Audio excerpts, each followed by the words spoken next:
जी। बिस्मिल्लाहिर्रहमानिर्रहीम। मैं Mohammad Aslam Khan, general secretary सदर कोऑपरेटिव मार्केट, आपसे मुखातिब हूँ।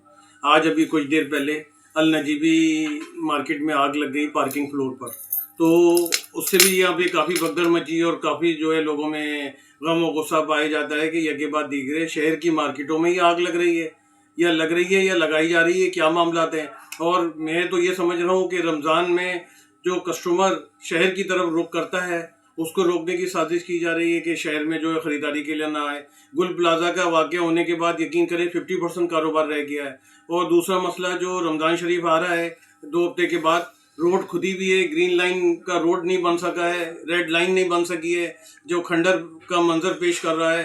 तो जब रमज़ान में लोग यहाँ से रोज़े से पहले दुकानें बंद करके निकलेंगे तो वो अपने घर में या तो तरावी पे पहुँचेंगे, इससे पहले तो मैं नहीं समझ पहुँच सकें।